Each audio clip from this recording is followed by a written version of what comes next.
Welcome to wizard.com. I'm maths teacher Aditi. We have this question here. If the distance between the points a 2, minus 2 and b minus 1, x is equal to 5, then find the value of x. Let's see.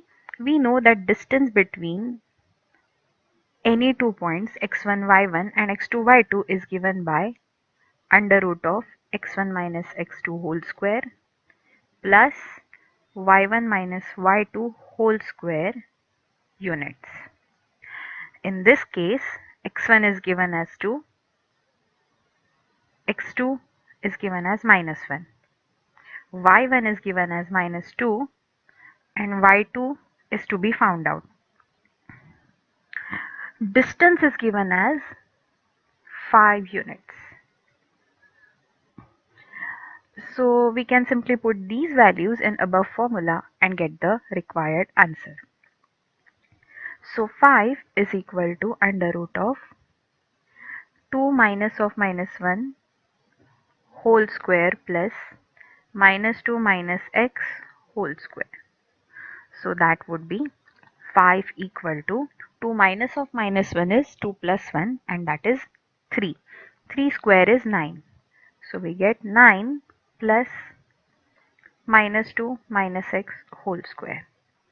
Now minus 2 minus x whole square, if I take minus 1 common out of it, I get minus 2 plus x whole square. And this can be written as, if I take minus 1 square into 2 plus x whole square, this can be written as 2 plus x whole square.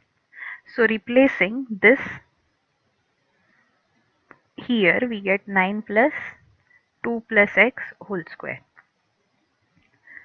Now in order to find value of x, let's square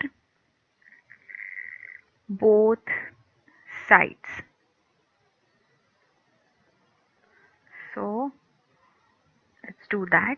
We get 5 square, that is 25, equal to 9 plus 2 plus x whole square. So we get 2 plus x whole square equal to 25 minus 9, which is equal to 2 plus x whole square equal to 16. Now taking square root. Now while taking square root, we get two values. One is positive and one is negative. So we get 2 plus x equal to plus minus 4. So in case 2 plus x is equal to 4 and in case 2 plus x is equal to minus 4, we get two values for required value of x. So we get x equal to 4 minus 2, x equal to 2, this is one value, and x equal to minus 4 minus 2, so x equal to minus 6, this is second value. So there are two possible values of x. Let's see what are the options. Yes, the required value should be either 2 or minus 6. So in our options we are given 2. So answer is option A.